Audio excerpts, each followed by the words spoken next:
mudaram a verdade de Deus em mentira e honraram e serviram mais a criatura do que o Criador, que é bendito eternamente. Amém. Programa À Luz das Escrituras. Série É Fato ou Fake?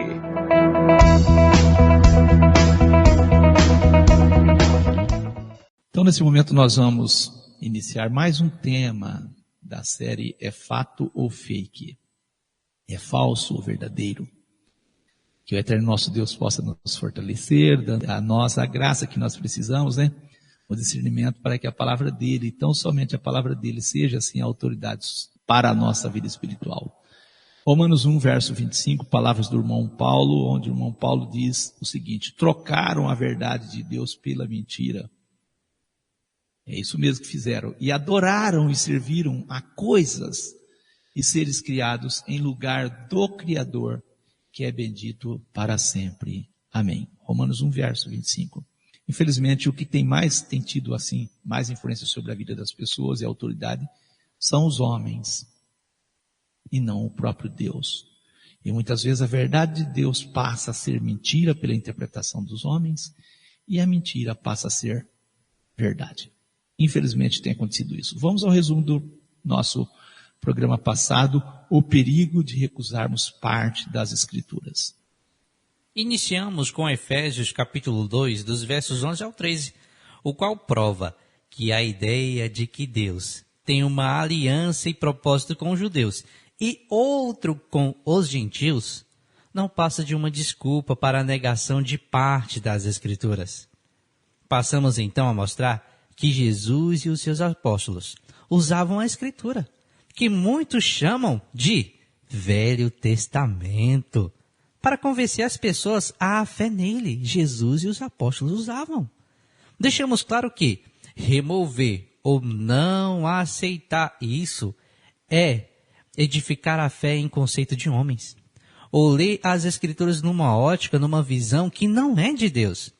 Apresentamos Romanos no seu capítulo 9, dos versos 1 a 4, provando que nós, gentios, entramos na aliança e promessas feitas a Israel. E isso está em harmonia com Efésios capítulo 2, dos versos 11 ao 14. Gálatas capítulo 3, 7 e 8. E também Gálatas capítulo 3, 7 e 14. Para que a bênção de Abraão chegasse aos gentios por Jesus Cristo, e para que pela fé nós recebamos a promessa do Espírito. Em Gálatas capítulo 3, dos versos 26 ao 29, fica claro que, se somos de Cristo, somos descendentes de Abraão e herdeiros das mesmas promessas, herdeiros das mesmas promessas. Deixamos claro a teologia que separa os judeus e gentios, dizendo que a igreja é do céu e os judeus da terra não têm apoio nas Escrituras. Essa teologia tem alterado a leitura das Escrituras, a ponto de alterar doutrinas e a compreensão das profecias bíblicas a respeito da volta de Jesus e do futuro da terra. Mostramos que o irmão Paulo escreveu a respeito da herança prometida a Abraão e seus descendentes. Romanos, no seu capítulo 4, versículo 13, porque a promessa de que havia de ser herdeiro do mundo não foi feita pela lei a Abraão ou à sua posteridade, mas pela justiça da fé. Frisamos as palavras do irmão Paulo em Gálatas capítulo 3, versículo 29. E, se sois de Cristo, então sois descendências de Abraão e herdeiros conforme a promessa. Deixamos claro, quando desfazemos ou excluímos parte das Escrituras, e principalmente conteúdos que é a base para o entendimento de doutrinas e profecias, acontece o que temos testemunhado. Deixamos claro que a recusa em aceitar entrar na aliança feita aos descendentes de Abraão tem levado muitos crentes a negar as Escrituras que Jesus usou. E também dificultado as pessoas entender o que de fato é o Evangelho do Reino pregado pelo Senhor Jesus e os seus apóstolos. Apresentamos um artigo de Jason DeRoche, o qual apresenta 10 razões, afirmando: Antigo Testamento não deve se referir a algo sem importância ou insignificante para os cristãos. 1. O Antigo Testamento era as únicas escrituras que Jesus tinha e compõem 3/4, ou seja, 75,55% de toda a nossa Bíblia. 2. O Antigo Testamento influencia substancialmente nosso entendimento de ensinamentos bíblicos chaves.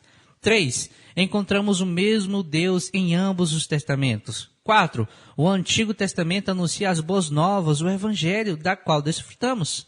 5. Ambas as alianças, a antiga e a nova, conclamam ao amor, e podemos aprender muito sobre amor no Antigo Testamento. 6. Jesus não veio para destruir a lei e os profetas, mas para cumpri-los. 7. Jesus diz que todo o Antigo Testamento aponta para ele. 8. Não declarar todo o desígnio de Deus pode nos colocar em perigo perante o Senhor.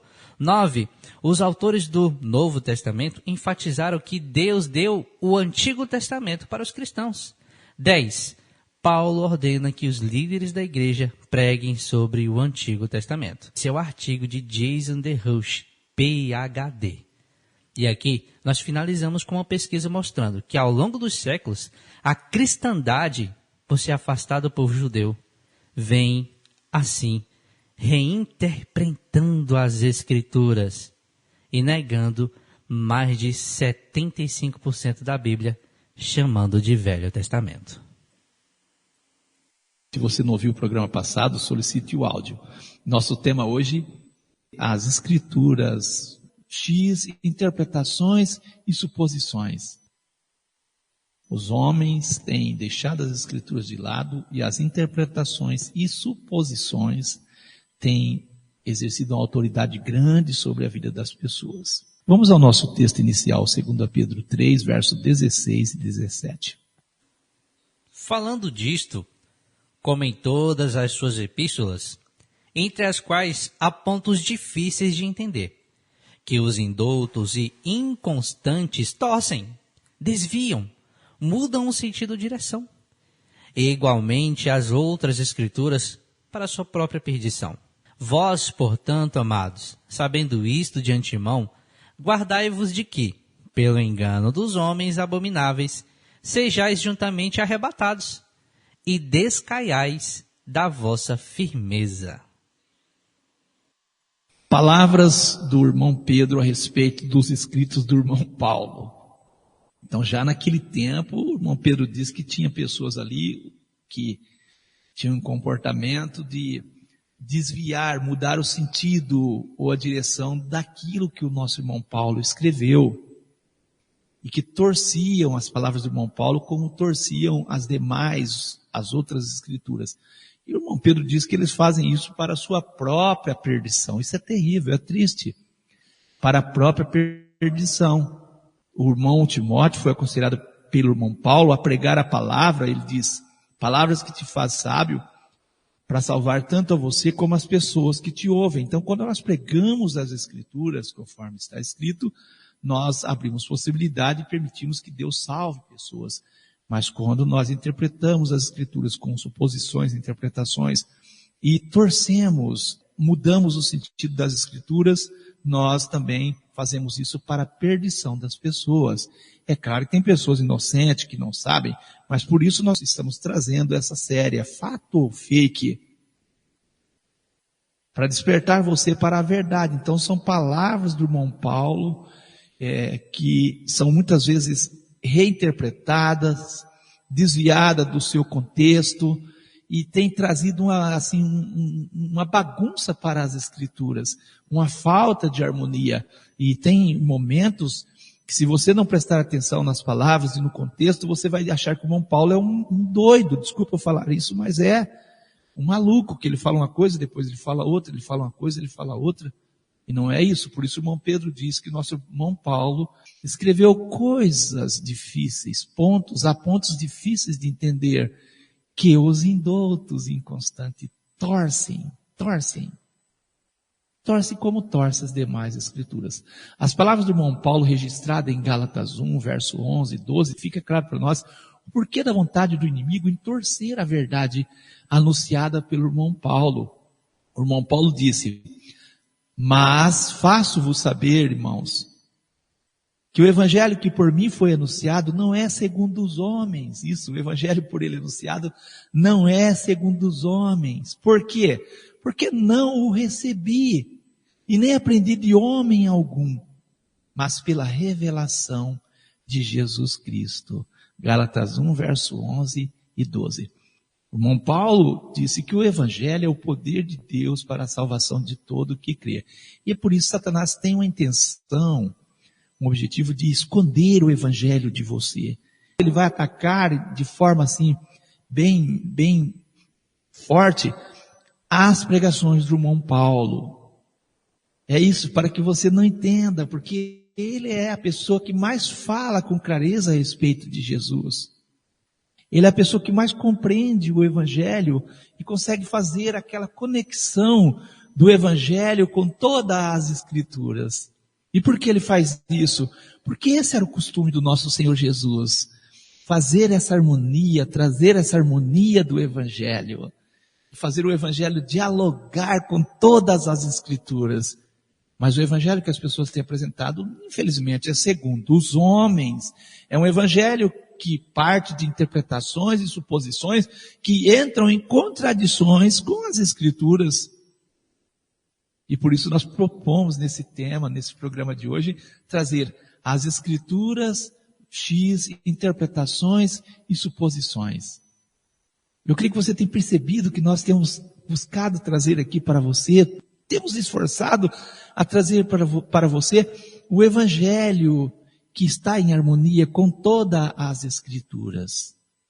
É esse o objetivo. Então Satanás, ele vai contra esse tipo de pregação que tem poder de salvar os homens. O irmão Paulo aprendeu do nosso Senhor Jesus e nós aprendemos do nosso irmão Paulo, aprendemos do nosso Senhor Jesus, porque Deus é misericordioso e bondoso e não quer que ninguém se perca. Interpretações e suposições. Vamos trazer aqui o significado de interpretação. Interpretação do latim. Interpretatio. É a ação e o efeito de interpretar. Este verbo aponta para a ideia de explicar ou declarar o sentido de algo. Traduzir de uma língua para outra.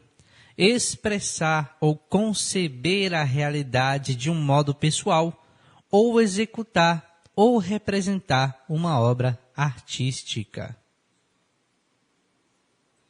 Então está aí o que é a interpretação, né? Explicar ou declarar o sentido de algo. E aí as pessoas leem as escrituras e querem explicar. Só que a explicação nossa não pode contradizer o que está escrito. Quando a explicação é verdadeira, ela harmoniza com o que está escrito. Ela não põe Abraão como mentiroso, não vai pôr Deus, o próprio Deus como mentiroso. Então a interpretação tem que buscar aquela harmonia das escrituras, ou nas escrituras. O significado de suposições. Suposição, o significado de suposição. Ponto de vista formado. Ponto de vista formado sem comprovação. Hipótese, conjectura. Por extensão, a opinião que se forma sem provas sobre o assunto em questão. Seu argumento foi só uma suposição, afirmação de algo falso, mas que se apresenta como verdadeiro. Alegação. Viu aí, suposição? Eu falo o que quero, eu não consigo provar, eu falo o que quero. É uma fake, né? É uma fake, é algo falso, né? Algo que se apresenta como verdadeiro, né? Mas não é verdadeiro. E os crentes gostam disso. Os crentes gostam disso. Por isso o irmão Paulo disse, transformar a verdade de Deus em mentira e a mentira em verdade. E o evangelho, que é o poder de Deus para a salvação, tem sido, assim, construído muros para que as pessoas não consigam entender.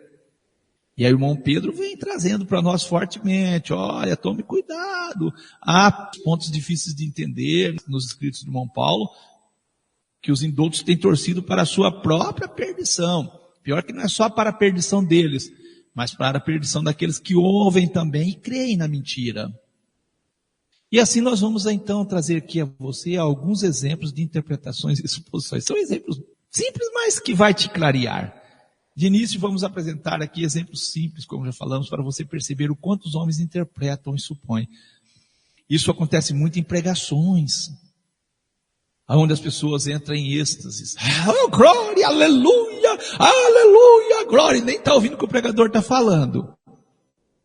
É uma barulheira que o povo não entende nem o que o pregador está falando.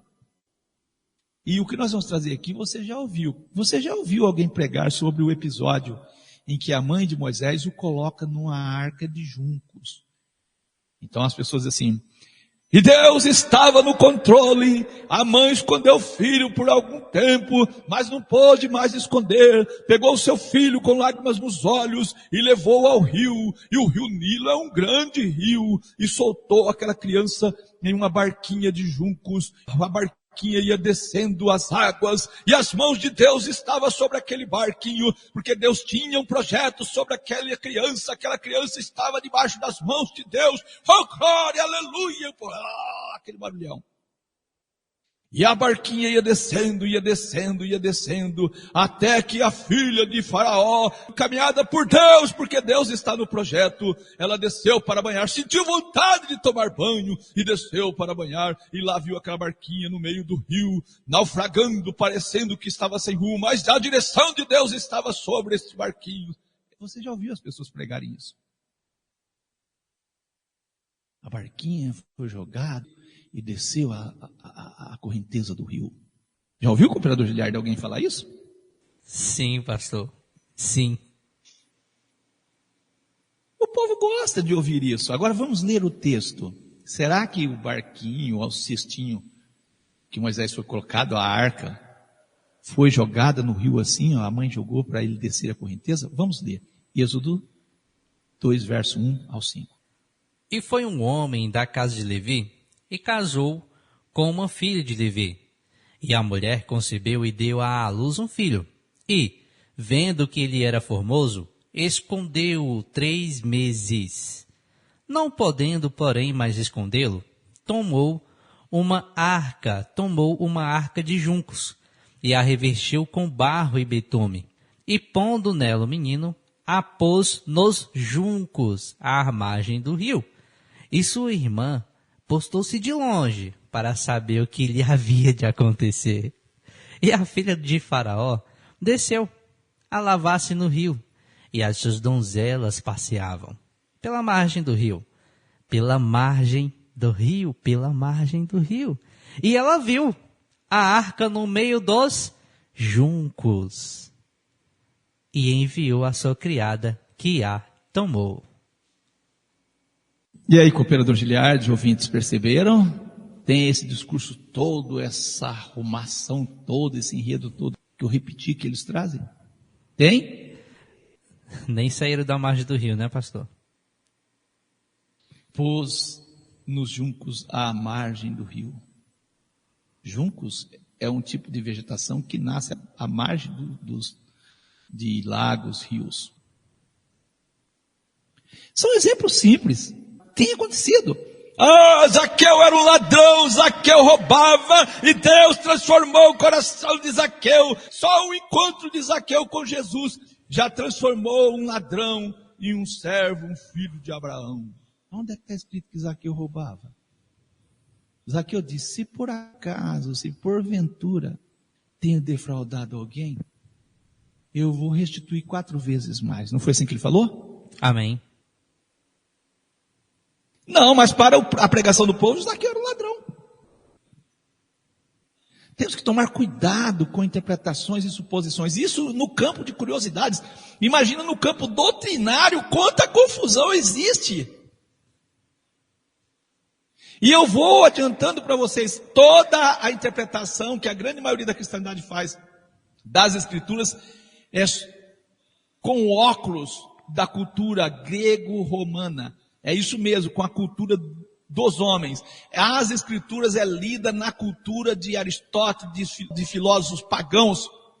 que foram batizados pela Igreja Católica por São Tomás de Aquino e Santo Agostinho, que reinterpretaram as Escrituras na ótica desses homens. E os crentes abraçam e dão glória a Deus e aleluia. Saulo, que é Paulo, caiu do cavalo. Ouviu já, cooperador, alguém dizer isso, que ele caiu do cavalo? Sim, sim. E Saulo pegou o cavalo e seguiu com carta no bolso para Damasco, para matar os crentes ali. E no caminho Deus, fortemente, poderosamente derrubou ele do cavalo e ele caiu por terra. Vamos ler se ele estava montado em cavalo, se está escrito isso. Vamos ler Atos 9, verso 1 a 8.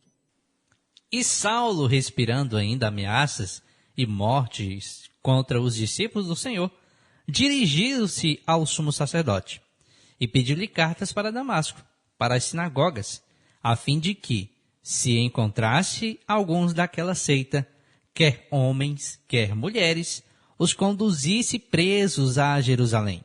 E, indo no caminho, aconteceu que, chegando perto de Damasco, subitamente o cercou um resplendor de luz do céu. E, caindo em terra, ouviu uma voz que lhe dizia: Saulo, Saulo, por que me persegues? E ele disse: Quem és, Senhor? Quem é? E disse o Senhor: Eu sou Jesus, a quem tu persegues. Duro é para ti recalcitrar contra os aguilhões. E ele, tremendo e atônito, disse: Senhor, que queres que eu faça? E disse-lhe o Senhor: Levanta-te e entra na cidade, e lá te será dito o que te convém fazer. E os homens que iam com ele pararam espantados, ouvindo a voz, mas não vendo ninguém. E Saulo levantou-se da terra e, abrindo os olhos, não via ninguém. E, guiando-o pela mão, o conduziram a Damasco. Guiando-o pela mão, não puseram ele no cavalo e puxaram o cavalo, não, irmão? Não. Mas podia estar aqui, ó. Puseram ele no cavalo e puxaram o cavalo. Eu não gosto e não acho certo a gente supor e ficar interpretando além do que está escrito. Mas você faz o que você quiser. A palavra do nosso Senhor Jesus é sim, sim, não, não. E o que passar disso, você traz o diabo para o meio. O que passar disso é de procedência do maligno. Vamos trazer outro exemplo aqui, aproveitando a ocasião. O sábado é dos judeus, foi dado somente a eles. Quem não já ouviu falar isso? Com certeza você já ouviu falar isso, ou já falou isso em outros momentos. Mas há uma repulsa, há algo assim, que os crentes não gostam do sábado. Jesus aboliu a lei por causa do sábado, porque tem 9 mandamentos dos 10 que os crentes obedecem. Mas voltando ao sábado, o sábado é dos judeus. O sábado é judeu. Adão era judeu, o sábado existe lá desde o Gênesis. Você pode ler Gênesis 2, verso 1 e 2, como está escrito. Assim foram concluídos os céus e a terra, e tudo o que neles há. No 7º dia, Deus já havia concluído a obra que realizara. E nesse dia, descansou. Abençoou Deus o 7º dia e o santificou, porque nele descansou de toda a obra que realizara na criação. Percebeu? O sábado existe antes de existir judeu, antes da existência do pecado. Deus abençoou, Deus descansou, abençoou o 7º dia e o santificou. E as palavras de Deus a nós não são palavras de Moisés. Em Êxodo 20, verso 1 e o verso 8 ao 11, deixa claro para nós que a verdade de Deus é a verdade. Então falou Deus todas essas palavras dizendo: Oxa, mas os 10 mandamentos na lei de Moisés, cooperador Giliardo, então não foi Deus que falou? Devia estar aqui Moisés, não devia? Devia. Mas está dizendo que foi Deus que falou essas palavras, dizendo, o que Deus disse, cooperador Giliardi? Lembra-te do dia do sábado para o santificar. 6 dias trabalharás e farás toda a tua obra. Mas o 7º dia é o sábado do Senhor, é do Senhor teu Deus. Não farás nenhuma obra, nem tu, nem teu filho, nem teu filho, nem o teu servo, nem a tua serva, nem o teu animal, nem o teu estrangeiro que está dentro das tuas portas. Porque em 6 dias fez o Senhor, os céus e a terra, e o mar e tudo o que neles há. e ao sétimo dia descansou. Portanto, abençoou o Senhor. O Senhor abençoou o dia do sábado e o santificou. Percebeu? É do judeu, é do judeu, é do judeu, é de Moisés. Não, foi Deus que disse todas essas palavras. Ah, mas quando chega o mandamento que diz, não farás para ti imagem de escultura, aí a lei não foi abolida não, né, cooperador Giliardi? Continua. É, meu amigo, suposições e interpretações. Você faz o que você quer. E aí os homens abençoaram e santificaram o domingo e você aceita. Não é só católico que aceita o domingo como dia do Senhor, os crentes aceitam o domingo como dia do Senhor. Ah, Jesus ressuscitou no domingo. Não é verdade também. Ouça o que o Senhor Jesus fala a respeito do sábado. Olha o que o Senhor Jesus fala a respeito do sábado. O sábado foi feito por causa do judeu. Ouviu? Com atenção? Eu li Marcos 2, verso 27. Ah, não é isso não, né, cooperador Giliardi, que está escrito não, né? Como é que está escrito, cooperador Giliardi? O sábado foi feito por causa do homem, pastor. E não o homem por causa do sábado. Marcos 2 e 27. O que as pessoas supõem quando lê esse texto? Supõe, interpreta ao ler as palavras do Senhor Jesus. O que ela supõe? E mesmo que essa suposição vá em contradição direta às palavras de Deus que nós lemos em Êxodo 20, verso 8 e 11, as pessoas ainda continuam supondo. Ah, Jesus disse que o sábado foi feito por causa do homem, então o homem é mais do que o sábado. Não é o homem, não tem, é o sábado. Então o homem pode desobedecer o sábado, é isso que eles entendem, é isso que está escrito? Não é. Jesus está dizendo, o sábado foi feito para abençoar a sua vida. Deus pensou em você. Deus pensou em você. Deus pensou no ser humano. Quando Deus criou o sábado, Deus criou o sábado para pôr o ser humano em conexão com Ele. É isso que Jesus está dizendo. O sábado foi feito por causa do homem, para abençoar a vida do homem. Mas hoje o sábado é uma maldição na vida de muitas pessoas. Tem se transformado em maldição. Muita gente diz assim, eu não guardo o sábado porque eu não posso arrumar um emprego bom, porque não sei o que, eu vivo pela fé. Ah, vivo pela fé e não consegue guardar o sábado porque acha que vai passar fome. É isso? É desse jeito que você é crente? Ah, mas você tem fé em tudo, para comprar um carro novo, para comprar apartamento, tudo, mas não tem fé para obedecer. É esse tipo de fé que Deus quer de nós, será? Outra questão que nós trazemos aqui. Abraão era um gentil, foi salvo pela fé. E até citam textos bíblicos. Interpretam texto bíblico, a exemplo de Romanos 4, verso 1 ao 5. Vamos ler? Que diremos, pois, ter alcançado Abraão, nosso pai segundo a carne? Porque se Abraão foi justificado pelas obras, tem de que se gloriar, mas não diante de Deus. Pois, que diz a Escritura? Creu Abraão em Deus, e isso lhe foi imputado como justiça. Ora, a aquele que faz qualquer obra, não lhe é imputado o galardão segundo a graça, mas segundo a dívida. Mas a aquele que não pratica, mas crê naquele que justifica o ímpio, a sua fé lhe é imputada como justiça. São os escritos do irmão Paulo, bem como escreveu o irmão Pedro a respeito dos escritos do irmão Paulo, em 2 Pedro 3, versos 16 e 17, onde fala que há pontos difíceis de entender. Então, o que as pessoas entendem aqui?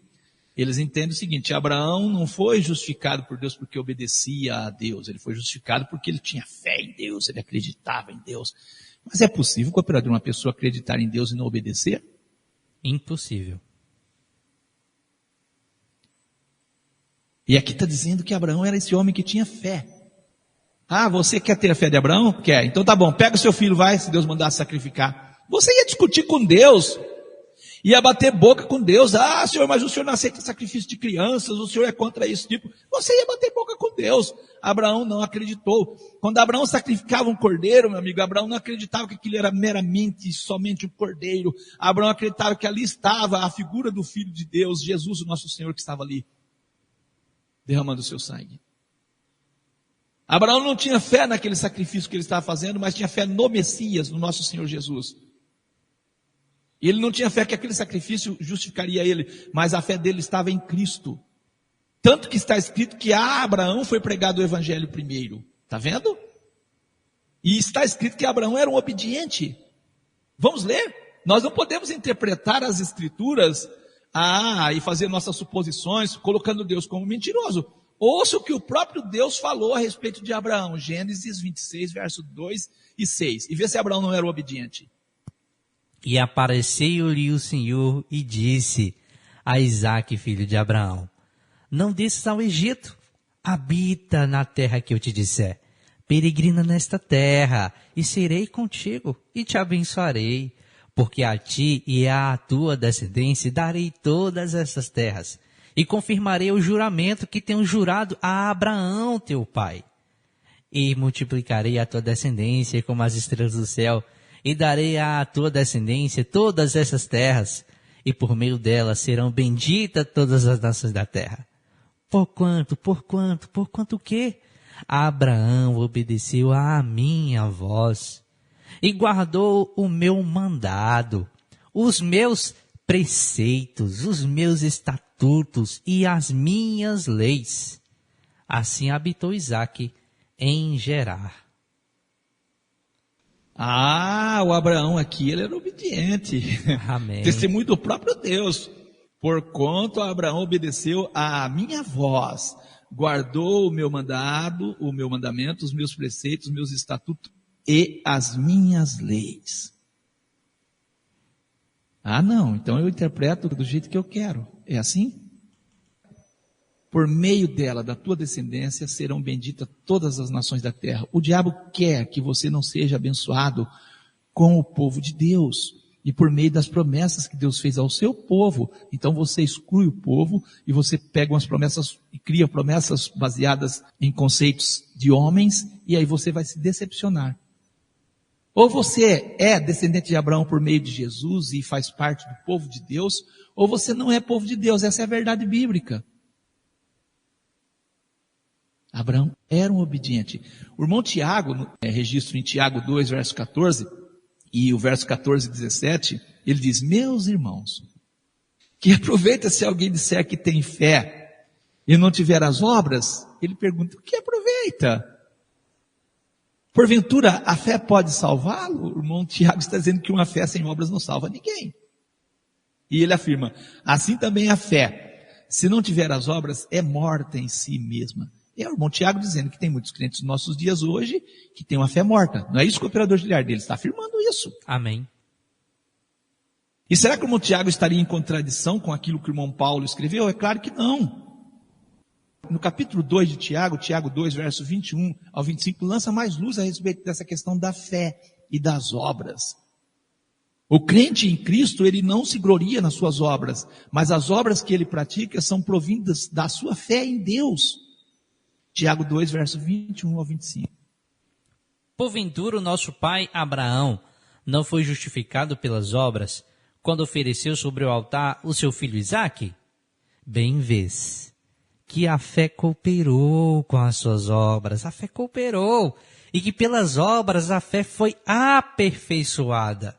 E cumpriu-se a escritura que diz: e creu Abraão em Deus, e foi-lhe isso imputado como justiça. E foi chamado o amigo de Deus. Vedes então, que o homem é justificado pelas obras, e não somente pela fé. E de igual modo Raabe, a meretriz, não foi também justificada pelas obras, quando recolheu os emissários e o despediu por outro caminho? Então, quando as obras são realizadas pela fé em Deus e crença na palavra dele, isso glorifica a Deus. E era essa fé que nossos irmãos tinham, fé naquilo que Deus dizia, fé naquilo que Deus falava, e obediência porque Deus tinha dito, não era uma obediência mecanizada. E isso glorificava a Deus, é essa fé que Deus quer de nós. Poderíamos nesse estudo, meus amigos e ouvintes, trazer muitos exemplos de interpretações e suposições que contrariam as Escrituras. Porém, preferimos irmos para aquelas interpretações e suposições que, ao nosso ver, afetam o desenvolvimento de uma fé salvadora. É isso, vamos trazer pontos assim, usando os escritos do irmão Paulo, muitos têm trazido interpretações e suposições de que a fé é contrária à lei. Nós já mostramos que não é. Porém, quando lemos as Escrituras, fica bastante claro que a lei era usada para conduzir as pessoas à fé em Jesus. É isso mesmo. A lei, de forma geral, era usada para conduzir as pessoas à fé em Jesus. Então, quando se pega hoje as Escrituras e exclui a lei, você não conduz as pessoas a uma fé verdadeira. Vamos ler Atos 28, versos 23 ao 24. E havendo-lhes assinalado um dia, muitos foram ter com o irmão Paulo, à pousada, as quais declarava com bom testemunho o reino de Deus. O irmão Paulo declarava com bom testemunho o reino de Deus e procurava persuadi-los à fé em Jesus, tanto pela lei de Moisés, como pelos profetas, desde a manhã até a tarde. E alguns criam no que se dizia, mas outros não criam. Olha, procurava persuadi-los à fé em Cristo Jesus, tanto pela lei de Moisés como pelos profetas. A lei de Moisés aqui é importante que os crentes saibam, não está falando dos 10 mandamentos. Refere aqui justamente, não era também lei de Moisés, porque era de Deus, Deus deu a Moisés. Mas em especial os 10 mandamentos Deus escreveu com os seus próprios dedos. Então, aqui está referindo àquela lei que tipificava, que era um símbolo do sacrifício de Jesus. Você quer certeza disso? Leia Hebreus 10, verso 1 a seguir. Aquela lei que era uma figura de Cristo. Então, o irmão Paulo dizia, olha, vocês sacrificam constantemente, esse sacrifício que vocês faziam e fazem, ele tipifica a Jesus, é isso, mas Jesus é o Cordeiro de Deus que tira o pecado do mundo, como João, o profeta, falou. É isso que o irmão Paulo estava falando, e mostrava pela lei de Moisés todo aquele figurativo, mostrando para a pessoa de Jesus. E mostrava que os profetas falavam de Jesus como um sacrifício perfeito, que os profetas falavam da vida de Jesus. Era isso que o irmão Paulo fazia. E por isso conseguia persuadi-los à fé em Cristo Jesus. E o próprio Senhor Jesus usou a lei para levar os seus discípulos a desenvolver uma fé nele. Vamos ler Lucas 24, versos 44 e 45. E disse-lhes, são estas as palavras que eu vos disse, estando ainda convosco. Quais palavras?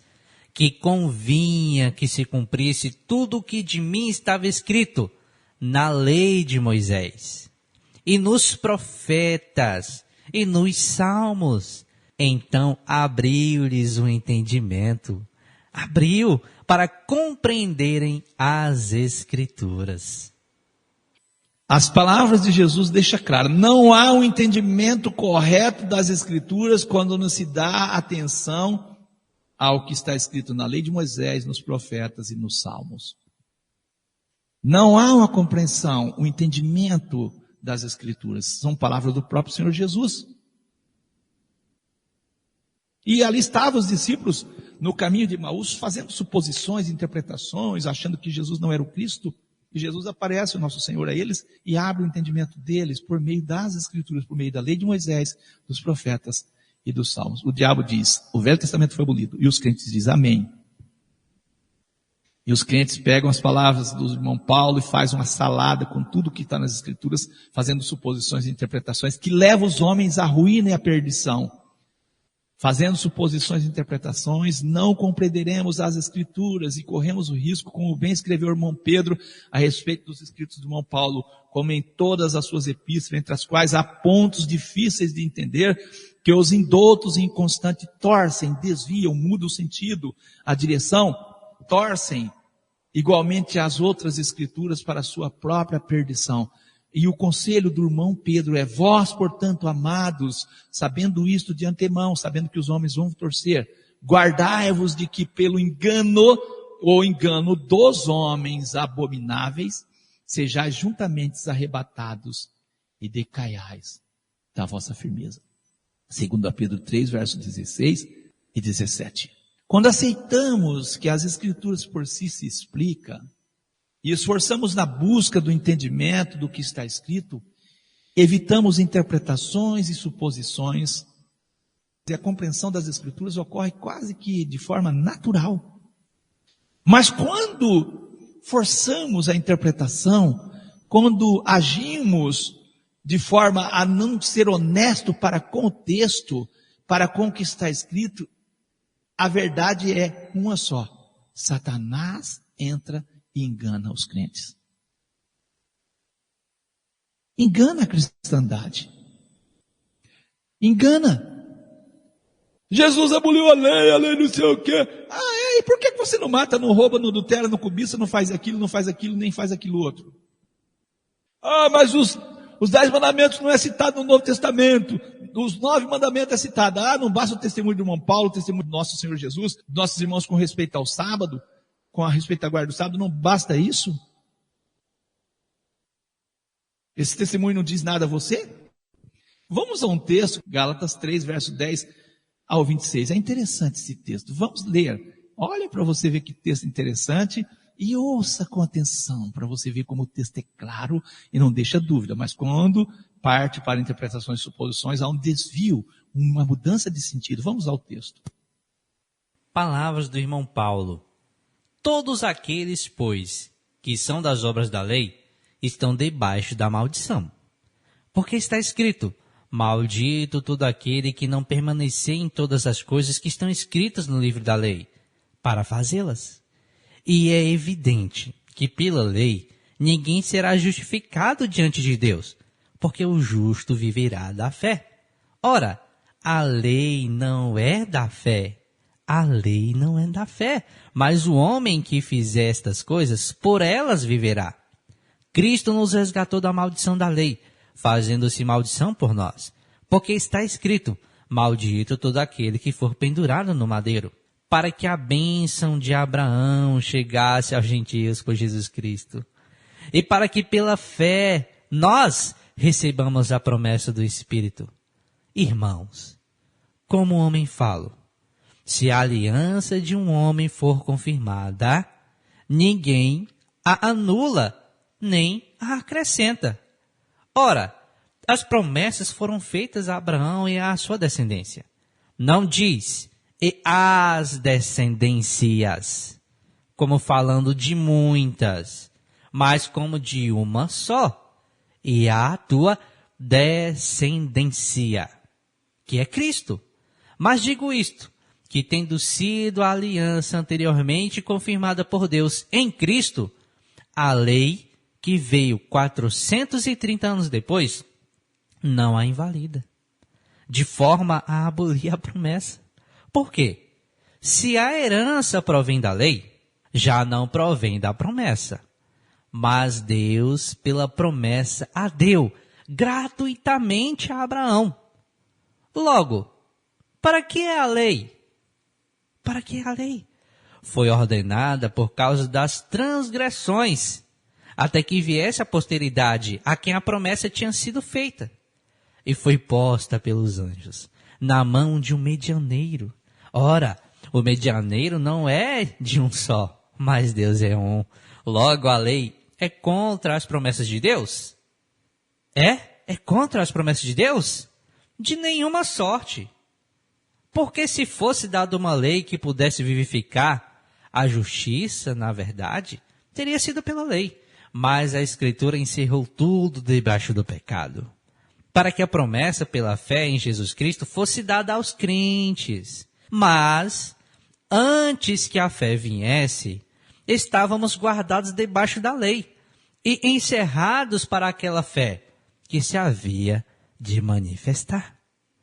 De maneira que a lei nos serviu de aio, para nos conduzir a Cristo, para que pela fé fôssemos justificados. Mas, depois que viu a fé, já não estamos debaixo de aio, porque todos sois filhos de Deus, pela fé em Cristo Jesus.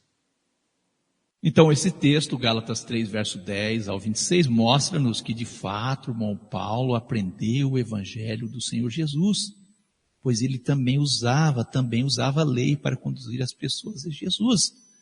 Olha, é impossível achar aqui que o irmão Paulo está falando dos 10 mandamentos. É impossível, o texto está claro, ele está falando de uma lei que apontava para Cristo, que tipificava Cristo. Olha, que interessante, ele não está falando de mandamentos, de leis, que é mandamentos no sentido, não faça isso, não faça aquilo, ou faça isso, faça aquilo.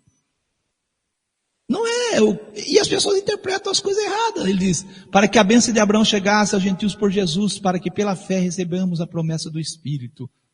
Isso é, Deus prometeu, Deus falou com Abraão, Deus prometeu, Deus mostrou para Abraão que a figura do Cordeiro era o próprio Senhor Jesus. E olha o verso 15, se a aliança de um homem for confirmada, ninguém a anula nem acrescenta. E o que acrescentar tem feito, cooperador Giliardi, com os testamentos? Anulando e acrescentando. E aqui diz, a aliança que Deus fez com Abraão é confirmada por Jesus, não é feita uma aliança nova, você tem que entender isso. Ela é renovada. É renovada, então diz aqui, se a aliança de um homem for confirmada, ninguém a anula nem acrescenta. As promessas foram feitas a Abraão e a sua descendência, não diz, e as descendências, como falando de muitas, mas como de uma só, a tua descendência que é Cristo, não é o judeu lá, os judeus, mas é Cristo, é por meio de Cristo. Olha o que diz o verso 17, mas digo isto, que tendo sido a aliança anteriormente confirmada por Deus em Cristo, a lei que veio 430 anos depois, não a invalida de forma a abolir a promessa. Qual lei que veio 430 anos depois? Qual? O verso 19 responde, a lei foi ordenada por causa das transgressões, até que viesse a posteridade a quem a promessa tinha sido feita. Qual lei foi ordenada por causa das transgressões? Quando a pessoa pecava, ele era digno de morte. Ele estava debaixo da maldição da lei, condenado à morte. Então ele teria que derramar o sangue de um inocente, que era um cordeiro. Mas até quando isso aconteceria? Até que viesse Jesus. E é claro isso. Porque se fosse dada uma lei que pudesse vivificar, a justiça na verdade teria sido pela lei. Quer dizer, aqueles cordeiros faziam o quê? Justificava? Não, porque as pessoas tinham que ter fé em Cristo. Mas antes que viesse essa fé, estávamos guardados debaixo da lei. De qual lei? Do sacrifício de cordeiros. Levíticos 4. Versos 1 a seguir, pecava, oferecia um cordeiro, estavam encerrados para aquela fé que havia de se manifestar. A fé em quem? Em Cristo Jesus e no seu sacrifício. O irmão Paulo aprendeu de Jesus. E ele diz, a lei serviu de aio, de condutor para nos conduzir a Cristo. O sacrifício apontava para Cristo. Não tem nada a ver com os mandamentos que diz, faz isso, faz aquilo, não faz aquilo, faz aquilo outro. Nada a ver. E assim a lei nos serviu de aio para nos conduzir a Cristo, para que pela fé fôssemos justificados. Justificados quer dizer perdoados dos nossos pecados. Mas depois que veio a fé, não estamos debaixo de aio. Quer dizer, não precisamos mais sacrificar cordeiro, nada. Mas os crentes entendem aqui que agora não precisa mais de guardar os mandamentos, não precisa de guardar a lei de Deus, que a lei não é de Deus, é de Moisés. E agora nós somos filhos de Deus pela fé em Cristo Jesus. O nosso tema é as Escrituras, X, interpretações e suposições. Nós já falamos para você o que é interpretação, ação, o efeito de interpretar. Apontar para a ideia, explicar e declarar o sentido de algo, mas os crentes têm declarado o sentido contrário, não é, cooperador Giliardi? Tem declarado tudo o contrário. Suposição, ponto de vista formado sem comprovação, é hipótese, conjectura, opinião que se forma sem provas sobre o assunto em questão. Uma afirmação de algo falso, mas que se apresenta como verdadeiro. Olha, a leitura do texto te deixa claro que é o que o irmão Paulo está dizendo. Ah, mas isso, olha, meu amigo, minha amiga, continue nessa fé que você, de fato, estará prejudicado.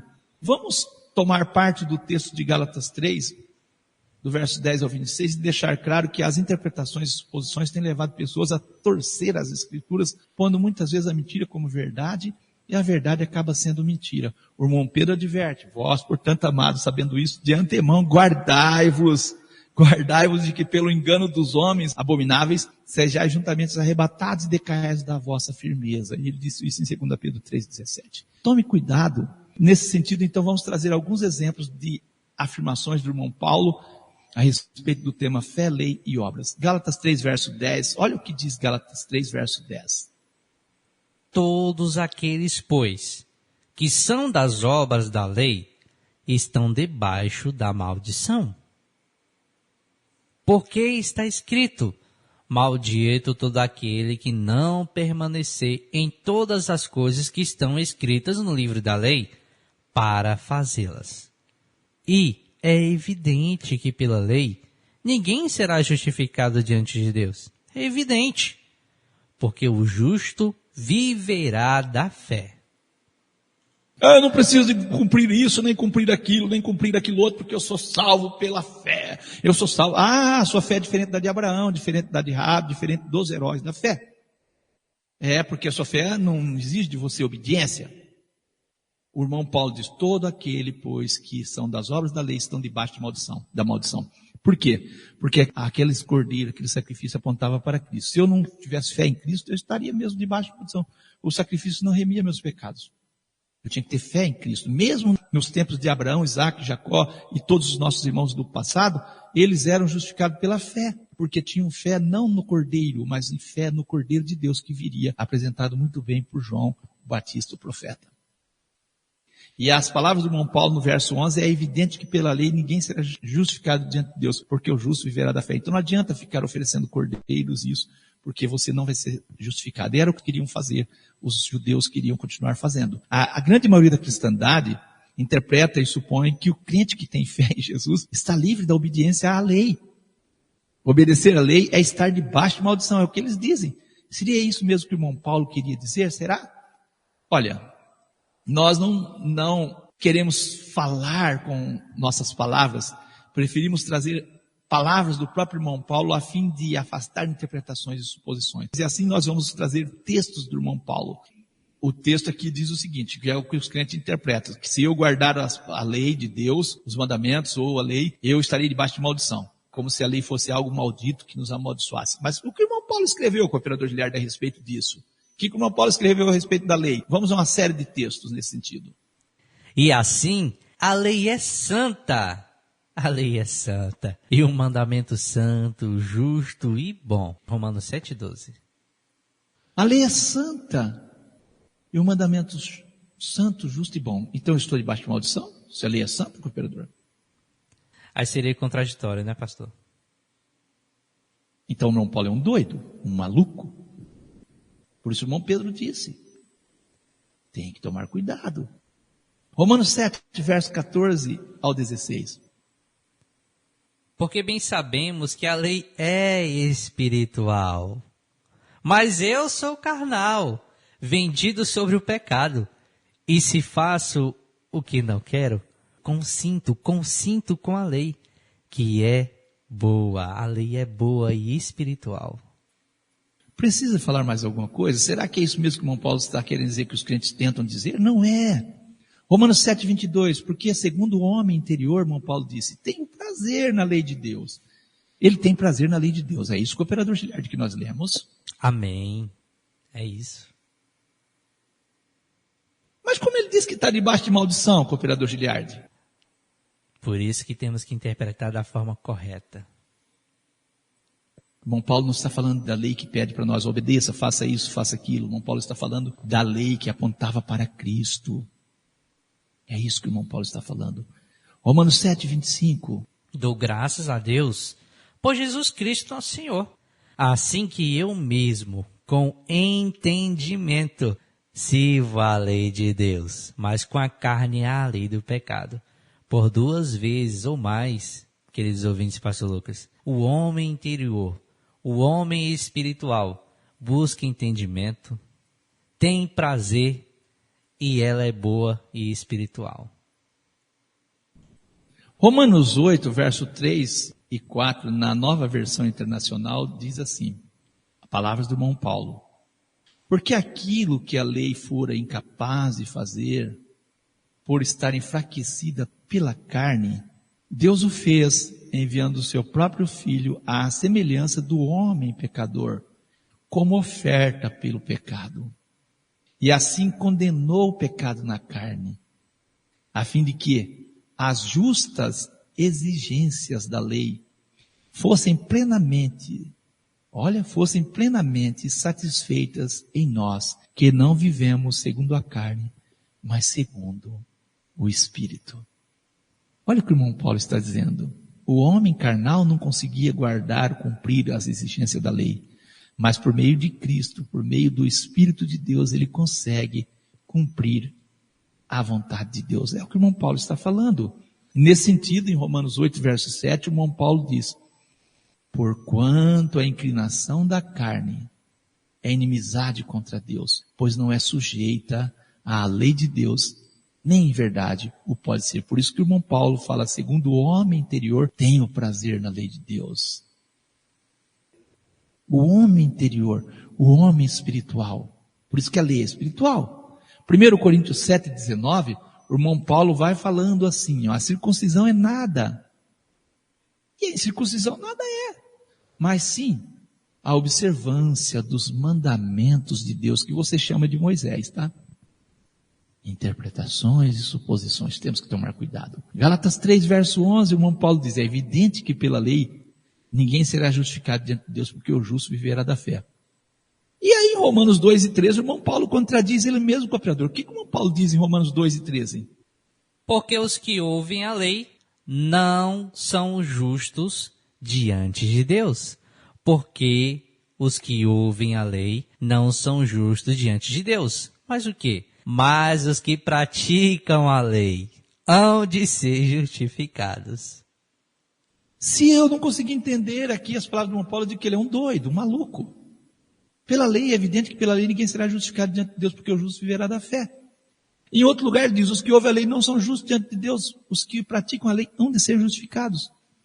O irmão Paulo está dizendo de duas coisas. Ele está falando, se você continuar sacrificando cordeiros, se você continuar acreditando e não acreditando no Messias, que ele é o verdadeiro Cordeiro de Deus, que morreu, como diz Apocalipse 13, verso 8, desde a fundação do mundo, você vai continuar condenado, você não vai ser justificado. É isso que ele está dizendo. Em Gálatas 3 e 11, e em Romanos 2 e 13, ele está dizendo que os que praticam a lei hão de ser justificados. Os que praticam a lei porque Cristo está nele, porque ele é uma nova criatura, porque ele vive agora não mais na carne, mas ele é um homem espiritual. É isso que o irmão Paulo está falando. Não vão misturar as coisas. Ouça ainda as palavras do irmão Paulo em Gálatas 3 e 12. Ora, a lei não é da fé, mas o homem que fizer essas coisas, por ela viverá. E como a maioria dos crentes interpreta e supõe? Como? E porém as palavras do irmão Paulo não permitem essa compreensão. A lei não é da fé. Como se eu tiver fé, não posso ter lei. Se eu tiver lei, não posso ter fé. É isso. E o que o irmão Paulo escreveu em Romanos 3 e 31, cooperador Giliardi? Anulamos, pois, a lei pela fé? Anulamos? De maneira nenhuma. De maneira nenhuma. Antes estabelecemos a lei. Estabelecemos, e o significado de estabelecemos vem do verbo estabelecer.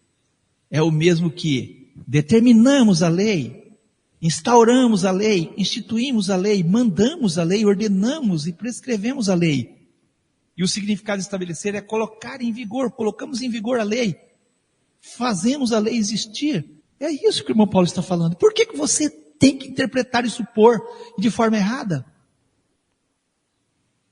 Por quê? Vamos ler Gálatas 3, versos 23 ao 25. Mas, antes que a fé viesse, estávamos guardados debaixo da lei e encerrados para aquela fé que se havia de se manifestar. Encerrados para aquela fé que havia de se manifestar. De maneira que a lei nos serviu de aio para nos conduzir a Cristo, para que pela fé fôssemos justificados. Mas, depois que veio a fé, já não estamos debaixo de aio, porque todos sois filhos de Deus pela fé em Cristo Jesus. Para que pela fé fôssemos justificados. O fato de dizer fôssemos justificados apresenta a existência do pecado. Justificado do quê? Eu sou salvo pela graça. Se graça é perdão, perdão é anulamento de culpa. E culpa é pecado, e pecado é transgressão da lei. E é simples. Só existe graça porque existe o quê? A lei. E você só é justificado daquilo que você é culpado. O que apresenta você como pecador? A lei. A lei é uma ferramenta para convencer o homem que ele é pecador. Mas o irmão Paulo fala aqui que estávamos debaixo de aio. Estávamos assim. Pecou, oferece um cordeiro. a minha fé devia ser no Messias. Mas isso passou a ser tão automático e tão natural para as pessoas que mataram um cordeiro não envolvia nada para eles, não tinha sentimento nenhum. Então, eles não tinham fé no sacrifício do Messias. Eles tinham fé que o sangue do cordeiro perdoava o pecado deles ou eles livrava da culpa. Era isso que o irmão Paulo estava dizendo, que eles estavam guardados para aquela fé que havia de manifestar. E Abraão conseguiu manifestar essa fé em Cristo. Nosso irmão Davi manifestou fé em Cristo. Nossos irmãos do passado, os profetas, manifestavam fé em Cristo e não nos cordeiros. E a grande maioria entende e supõe, ao ler essas palavras do irmão Paulo, eles supõem o que querem. Como está escrito em Romanos 10:4, porque o fim da lei é Cristo para a justiça de todo aquele que crê. Vê, Cristo, ele é o fim da lei para a justiça de todo aquele que crê. Justiça. A pessoa é justificada pelo sangue de cordeiro. Sem derramamento de sangue não há remissão, está escrito. E Cristo pôs fim a essa lei. Que lei teve o seu fim? Com o sacrifício de Jesus. A lei do sacrifício dos cordeiros. Era isso. Ouça as palavras do irmão Paulo registradas em Romanos 2, versos 22 e 23. Tu que dizes que não se deve adulterar, adulteras. Tu que abominas os ídolos, comete sacrilégio. Tu que te glorias na lei, desonras a Deus pela transgressão da lei? Desonra a Deus pela transgressão da lei? Como é isso? O irmão Paulo diz que a lei chegou ao fim em Cristo, e agora ele diz que as pessoas estavam desonrando a Deus pela transgressão da lei. Tem que tomar cuidado, não tem não, cooperador? É verdade, irmão. As palavras do irmão Paulo a seguir mostram que o irmão Paulo não acreditava como a maioria. Ele sabia qual lei chegou ao fim com a morte de Jesus. Romanos 2, verso 25 ao 27. O irmão Paulo diz assim, porque a circuncisão na verdade proveitosa, se tu guardares a lei. Percebeu? Se você guardar a lei, a sua circuncisão sim é proveitosa. Mas se tu és transgressor da lei, a tua circuncisão se torna em incircuncisão. Se, pois, a incircuncisão guarda os preceitos da lei, porventura a incircuncisão não será reputada como circuncisão? Ele está dizendo, mesmo que você é incircunciso, mas guarda a lei de Deus, então para Deus é como se você fosse circuncidado. E ele finaliza no verso 27. E a circuncisão que por natureza o é, se cumpre a lei. Quer dizer, se você cumpre a lei, sim, aí você é um circuncidado. Não te julgará porventura, ele diz a ti, que pela letra e circuncisão és transgressor da lei? Olha que interessante. E a circuncisão que por natureza o é, se cumpre a lei. Não te julgará porventura a ti, que pela letra da circuncisão és transgressor da lei? Ele está dizendo, não adianta você circuncidar se você é transgressor da lei. O irmão Paulo está afirmando a lei, como ele disse, a fé estabelece a lei. Ouça as palavras do irmão Paulo a seguir. Concluímos, pois, que o homem é justificado pela fé, sem as obras da lei. Romanos 3, verso 28. Irmão, me permita. Pois não. Me permita. O irmão Paulo está doido. Lá no verso anterior que nós lemos, ele fala uma coisa, que ele fala outra. Tem que separar as leis, meu amigo, separar do que o irmão Paulo está falando, é isso mesmo. Tanto que agora, o verso que você vai ler, Romanos 2 e 13, né, vai pôr em contradição também, se nós não tomarmos cuidado. Sim, irmão, por favor. E isso acontece muitas suposições. Mas vamos ao que diz o nosso irmão Paulo em Romanos 2,13 e entendermos de quais leis ele está falando. Porque os que ouvem a lei não são justos diante de Deus, mas os que praticam a lei hão de ser justificados. Como é isso, pastor?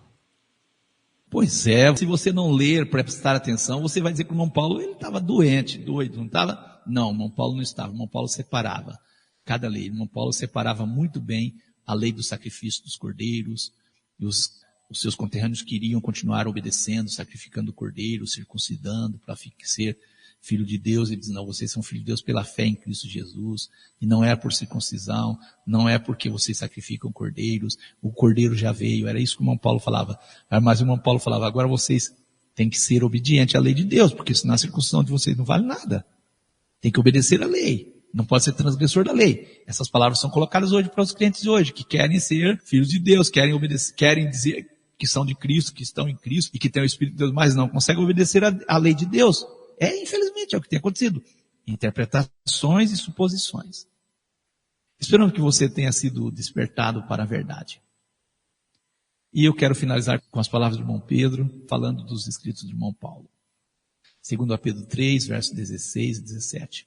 Falando disto, como em todas as suas epístolas, entre as quais há pontos difíceis de entender, que os indoutos inconstantes torcem, nós já mostramos, desviam, mudam o sentido, aquilo que Deus de fato quer dizer. Torcem igualmente as outras escrituras, para a sua própria perdição. Quer dizer, esse costume de torcer traz perdição.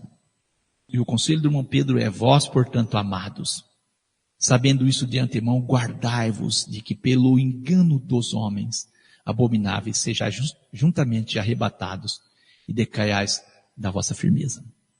Que Deus toque o teu coração, toque a sua vida. Você que é crente há anos, você que já vem acompanhando o programa à luz das Escrituras há tempo já, e que não toma uma decisão, ore a Deus, tome a decisão. Em nome do nosso Senhor Jesus, decida pela verdade, a verdade da palavra de Deus, e compreenda as Escrituras como um todo. Não exclua parte das Escrituras e não abra brechas para Satanás. Que Deus te abençoe em nome de Jesus. Louvado seja Deus. Retornamos aqui com o programa À Luz das Escrituras. Eu aprendi bastante. E você também aprendeu? Esperamos que em nome do Senhor Jesus possamos ter crescido na graça e no conhecimento. A voz é nossa, mas a palavra, ela é de Deus. Louvado seja Deus. Queremos agradecer, a participação de todos. Agradecer e dizer que Deus tem sido misericordioso, bondoso para com cada um de nós. Tem nos ensinado a verdade da palavra dele. Então compartilhe a palavra de Deus, tá? A voz é nossa, a palavra é dele. E queremos agradecer todo o incentivo, todas as palavras de incentivo, também as orações de cada um de vocês, Que Deus continue abençoando em nome de Jesus. Que Deus abençoe a todos, um abraço a todos. Meu irmão Giliardi faz a oração, segue com a oração final. Eu quero agradecer a participação de todos vocês, um abraço e que Deus nos abençoe. E até a próxima semana, se assim o Senhor nos dar essa oportunidade. Um abraço a todos, paz seja convosco, paz seja contigo, meu irmão cooperador Giliardi. Amém, graças a Deus. Então eu faço as palavras do pastor Lucas as minhas, meus irmãos. Vamos agora encaminhar para o encerramento com uma oração em nome do Senhor Jesus. Altíssimo, soberano e bendito Deus, Pai de infinita graça, Deus de grande misericórdia. Obrigado, Senhor Deus, nós agradecemos por cada dia mais a Tua palavra ser revelada a todos nós. O acesso às Escrituras, Senhor Deus. A unção derramada sobre os Teus filhos, sobre os Teus servos, para assim trazer a boa palavra. E a nós, Senhor, que possamos a cada dia mais nos corrigir. Que possamos a cada dia mais fazermos a Tua vontade. Nos aproximar do Senhor para fazer aquilo que Te agrada, Senhor Deus. Que nós possamos, Senhor Deus, sempre nos corrigirmos pela Tua palavra. Te adorar, bendizer o Teu nome, obedecer aos Teus mandamentos. Ser fiéis, Senhor Deus, naquilo que foi nos dado para nós termos responsabilidade e compromisso. É isso que nós Te pedimos, Senhor Deus. E continuamos, Senhor. Que aquele que ouviu essa mensagem, Senhor Deus, que possa ir aos corações e produzir o fruto de uma semente que cai em boa terra. Que nós venhamos, Senhor Deus, e o povo venha ouvir a cada dia mais e se atentar a essas palavras. Que essas palavras possam produzir frutos dignos de arrependimento a todos aqueles que ouvem e assim necessitam, para se aproximar de Ti e alcançar a salvação que é Cristo Jesus, o nosso Senhor. Aqueles que impedem em oração, Senhor Deus, por Ti, por algo que tenha acontecido na família, por uma cura e por oportunidade. Em nome de Jesus, nós Te pedimos, Eterno, que o Senhor Deus alcance pela Tua infinita graça e misericórdia essas vidas, Senhor Deus, dando oportunidade, dando a cura, abrindo as portas para o trabalho. Trabalhos que venham a honrar a Ti, Senhor Deus, e aos Teus mandamentos. Sim, Eterno. Há aqueles que estão com problemas, Senhor Deus, que para os homens é impossível, mas para o Senhor é possível. Que o Senhor venha nos guiar, nos redarguir, nos corrigir e pela tua infinita graça e misericórdia nos abençoar. Que a Rádio Encontro com Deus possa fazer o ID de Jesus ainda mais. Que vidas sejam alcançadas pela palavra do Evangelho. Todas essas coisas nós te pedimos e já te agradecemos em nome de Jesus. Amém, amém e graças a Deus. Então é isso, meu querido ouvinte, nós vamos ficando por aqui. Encerramos o programa À Luz das Escrituras em nome de Jesus. Até a nossa próxima oportunidade. Que Deus te abençoe. Paz seja convosco.